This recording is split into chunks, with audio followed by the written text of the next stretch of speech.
League of Legends has been running since 2009. Some of its oldest champions were built on technology and design philosophy that aged out of the game years before Riot got around to fixing them. These 12 received the full treatment: new visuals, new kits, new lore, ranked from the ones that created problems to the ones that set the standard for what a rework should be. Let's break this down. Aatrox. Riot deleted him. The Aatrox who existed before the 2018 rework was a champion built around a specific mechanic. A sustained fighter whose passive converted his own health into damage, who revived upon death, whose entire fantasy was a warrior so devoted to battle that he turned his own survival instinct into a weapon. The community that played him was devoted specifically to that fantasy. The Aatrox who emerged from the 2018 rework had a different kit, a different lore, a different visual design, and a different role. The Darkened Blade rather than the World Ender. A corrupted ascended seeking oblivion rather than a war-worshipping ancient. The new Aatrox was well made. The problem was not the quality of what replaced him, but the completeness of the replacement. The old champions' mains argued correctly that the only thing the two champions shared was a name. Riot's stated philosophy on VG Us was preserving what made a champion unique while updating what had become outdated. The Aatrox rework preserved nothing of the mechanical identity that had made his players specifically attached to him, which made it simultaneously the best case for successful champion redesign and the clearest example of how completely a rework could erase something while technically improving everything that was erased. Galio. His old mains are still upset. The pre-rework Galio was a supportive anti-magic colossus, a champion whose kit revolved around absorbing magical damage through his passive and converting it into power, whose ultimate protected allies by pulling enemies into a stasis around him, whose fantasy was specifically the magic-absorbing guardian who got stronger as the battle got more dangerous. He was slow. He was unflashy, and his mains loved him precisely for those qualities. The 2017 rework transformed him into something visually enormous and mechanically straightforward. A Demacian sentinel whose new identity emphasized the size and the stone rather than the anti-magic guardian role, whose kit was rebuilt around a team-wide ultimate that teleported him across the map to protect allies. The new Galio was genuinely more fun to play at a broader skill range. The old Galio's mains responded by noting that their champion had been replaced rather than updated, that the anti-magic reactive passive, the specific combination of defensive and offensive tools that made the original Galio feel like a chess piece responding to the opponent's moves rather than making predetermined ones, had been removed rather than modernized. The community's assessment of the Galio rework has been divided for years along the exact fault line that the Aatrox rework would later amplify. A technically successful update that produced a champion the people who loved the original champion did not recognize as the same thing. Urgot. He went from a forgotten punchline to the game's most unexpectedly beloved champion in a single patch. The pre-rework Urgot occupied a specific and unenvied position in the League of Legends roster. He was the champion that players consistently cited as the game's worst designed old relic, a gunner whose scattered kit had never fully cohered around a single identity, who was usually brought up in discussions about which champion most needed a rework as the clear answer to a question nobody was asking twice. His visual design was widely mocked, his gameplay was rarely played, his lore was minimal. The 2017 rework converted all of that into something the community did not anticipate. A grotesque industrial cyborg from Zaun, whose new kit was built around a death penalty drill execution ultimate, whose new lore reframed him as a Noxian war machine who had been so brutalized by the Empire that had built him and discarded him that he was now devoted to deconstructing power hierarchies through direct application of himself to the people at their top. And whose new voice performance made him one of the most entertaining champions in the game to interact with. The Urgot rework is the community's clearest example of a champion whose pre-rework state was so far below the post-rework result that nostalgia for the original never materialized. Nobody missed old Urgot. The new Urgot became a genuine fan favorite within months of release. Skarner. The community voted for him, and Riot gave him the most complete identity change any champion in the game had ever received. Skarner won the 2022 VGU community vote with 33.4% of votes, ahead of Shyvana, Tryndamere, and Nocturne, specifically because he was one of the least played champions in the game, with a kit built around a spire mechanic that rewarded controlling specific points on the map, and that most players found mechanically awkward. His original lore connected him loosely to the Crystal Vanguard of Shurima. His 2024 rework removed the spire mechanic, removed the Crystal Vanguard connection, and delivered instead a Brockern Scorpion who was the last survivor of his kind, an ancient scorpion species that had been nearly driven to extinction through exploitation of their crystals, whose family was imprisoned and whose vengeance quest against the exploiters gave him the most personal and emotionally driven lore of any champion whose original version had possessed almost none. The new kit, built around grabbing opponents and running them through his team, was acknowledged by the community as delivering on the controller fantasy that Skarner had always gestured toward without achieving. Whether the rework was worth winning a community vote that had promised to update an existing champion rather than replace him with a new one. Using the existing champion's name was the same debate Aatrox had started years earlier, now with Skarner's mains in the familiar position of finding that their champion had been given a fresh start that did not include them, Nunu and Willump. Two characters became one story. The pre-rework Nunu was one of the game's oldest champions, a boy riding a Yetri, with a kit built around consuming things for buffs and a blood boil ability that was both useful and mechanically uninteresting. His lore was minimal and treated the Yeti as a mount rather than as a character. The 2018 rework changed the fundamental premise of their relationship from a boy on a Yeti to two best friends experiencing their first adventure together. Willump was given a personality, expressive, enthusiastic, openly loving, toward Nunu in a way that the original's visual design had communicated as a vehicle relationship rather than a friendship. Nunu's lore connected his search for the Yeti to his missing mother, gave him a cultural context in the Freljord, and made Willump's finding of him an act of genuine emotional significance rather than a mechanical fact of the champion's existence.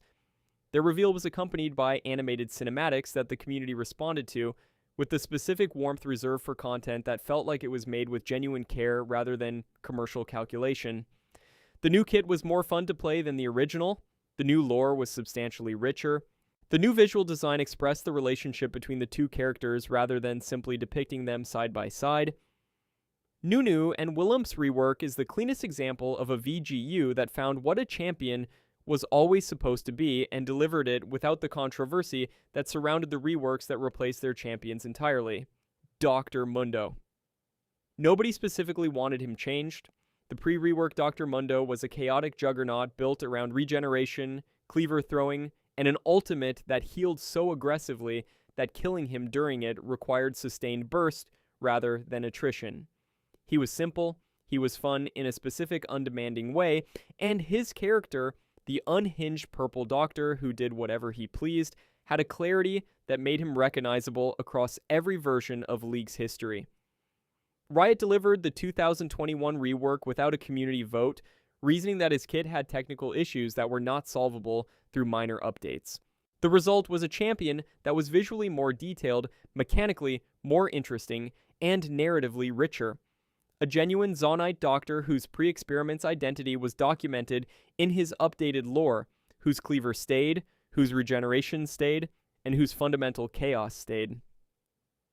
The community's response to the Dr. Mundo rework was the least controversial of any major VGU the game had produced. A unanimous assessment that Riot had understood what the champion was, kept the parts that mattered, and improved everything around them without the identity arguments that had accompanied Aatrox and Galio. His updated voice work, which preserved the unhinged third-person energy while adding more texture, was specifically cited as the rework's most successful element. Mundo still does what he pleases, he just does it with better animations now. Kaylee and Morgana, the two sisters, were reworked together, and the simultaneous delivery was the rework's most meaningful design decision. The pre-rework Kaylee and Morgana were connected in lore as fallen angel sisters, but treated as entirely independent champions in every design decision. Their visual language, their mechanical identity, and their thematic roles did not communicate the sibling relationship that their biographies described. The 2019 rework rebuilt both simultaneously, giving them matching visual aesthetics that communicated their shared origin while reflecting their divergent choices, Kaylee's escalating holy judgment against Morgana's rebellion against divine law.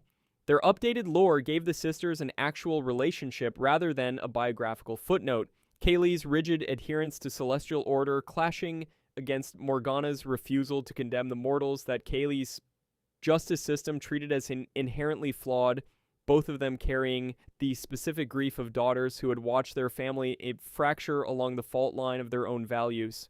Kaylee's new gameplay, scaling through stages of power across the game's timeline, transforming from a melee fighter to a ranged attacker to a fully transcendent winged being as she grew, was the most mechanically distinctive kit design any VGU had produced. Morgana's update was comparably cleaner than her original.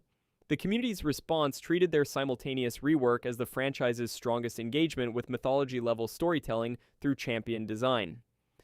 Swain. He was rebuilt as the most politically complicated figure in Runeterra. The pre-rework Swain was a control mage whose kit was built around a raven-based theme. Birds circled him, birds attacked his targets. His ultimate turned him into a giant raven. The thematic was present but not fully realized, and the kit had mechanical issues that made him frustrating to play against in specific ways that patch updates could not address cleanly. The 2018 rework replaced every ability, updated every piece of visual design, and delivered a Swain who was the Grand General of Noxus with a specific and documented history. A military commander who had seized power from a puppet emperor, who had absorbed demonic knowledge from the immortal bastion's depths, who commanded ravens as extensions of his supernatural connection to the demon realm, and whose relationship with LeBlanc was the game's most interesting ongoing power struggle between two characters who were simultaneously allies and enemies. The community's response to Swain's rework was the discovery that Riot could make a political chess player feel like a political chess player mechanically. His kit rewarded information gathering and precise resource management in ways that matched the lore's presentation of someone whose greatest strength was always knowing more than his opponents. He had also become significantly more fun to play, which was the functional definition of a successful rework delivered alongside everything else. Evelyn. She became genuinely unsettling.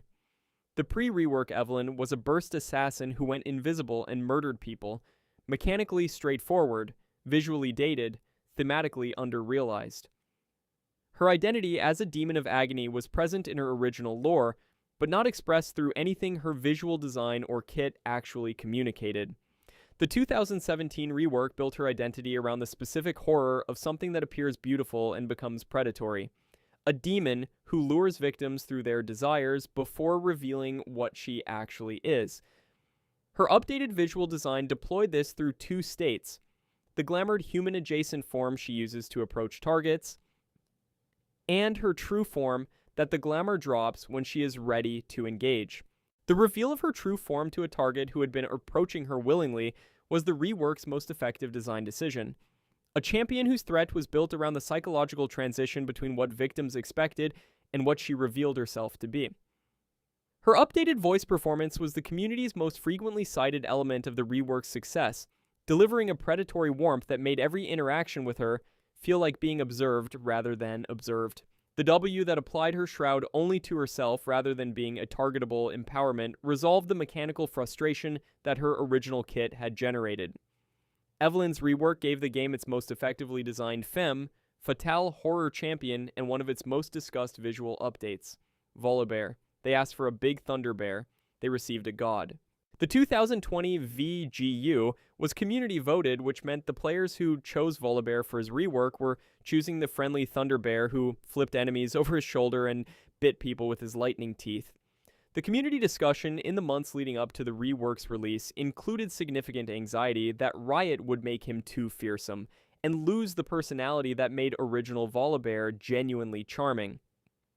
Riot released a separate cosmetic skin called Thousand Pierced Volibear, a fully horrific ancient god version with blinded eyes and massive tentacles, specifically for players who wanted the terrifying interpretation, and updated the base champion into something that occupied the space between the friendly Thunder Bear and the ancient demigod without fully committing to either extreme. His new kit made him a legitimate force in the jungle and top lane. His lore gave him a direct and serious rivalry with Ornn that communicated both as genuine demigods rather than spirits playing at mythology, and his ultimate bringing down actual lightning to disable towers and empower him, was the community's most enthusiastic reception of any rework ultimate. The decision to make both versions available simultaneously was the most thoughtful community accommodation any VGU had offered, acknowledging that the population who had voted for him was not a single block with a single preference: Fiddlesticks. He is the franchise's most successful horror rework by a significant margin. The pre-rework Fiddlesticks was a cartoon scarecrow with a goofy voice and green glowing eyes. A champion whose thematic was horror, but whose execution was so tonally inconsistent with actual horror that he had become a recurring target of jokes about the gap between his intended identity and how he felt in practice. The surprise party Fiddlesticks skin, which dressed him as a party-themed scarecrow, was not ironic. It was a legitimate interpretation of what old Fiddlesticks actually communicated. The 2020 rework addressed this by going in the exact opposite direction. New Fiddlesticks had no coherent design that could be described as a scarecrow. It was a mass of assembled metal and farm equipment animated by a red demonic energy. Its form described differently by every culture in Runeterra because it appeared differently to whatever the local version of fear looked like. The voice work was replaced with something that deliberately avoided the characteristics of speech, sounds that resembled communication without ever fully becoming it. The reveal, cinematic titled Voices, followed a Damatian soldier discovering the champion in a barn and remains one of the most discussed pieces of League of Legends short-form content for its genuinely effective horror staging. Riot had turned a champion who had been unintentionally funny into one that was intentionally terrifying, and the community responded to the execution as the clearest proof that the franchise could do horror correctly when it committed to the direction. Warwick. The rework that proved the system worked. The 2017 Warwick rework was the first major full VGU Riot had delivered under the framework that would define every subsequent rework: the comprehensive overhaul of visuals, kit, lore, and voice simultaneously, rather than the piecemeal partial updates that had preceded it. His original version was one of the game's oldest champions, with a kit built around an anti-healing bite, a movement speed buff near low health enemies, and a suppression ultimate that functioned well mechanically, but communicated nothing specifically Warwick about it. His visual design was an anthropomorphic wolf in armor that said nothing about who he was or where he came from. The 2017 rework rebuilt him as a Zaunite human whose body had been subjected to experiments that replaced more and more of his biology with metal and chemicals until the person was buried under the wolf, whose suppression ultimate had him leap through the air and pin opponents with his full weight, whose kit rewarded the hunting fantasy of a predator tracking wounded prey through a jungle environment. The voice work communicated a character whose consciousness was still present somewhere inside the experiment, audible in moments of clarity between the animal behavior. Every rework the game has produced since Warwick has been evaluated against what he established. The standard being not whether the rework improved the champion, but whether it knew what the champion was supposed to be, and then built toward that understanding with every decision it made.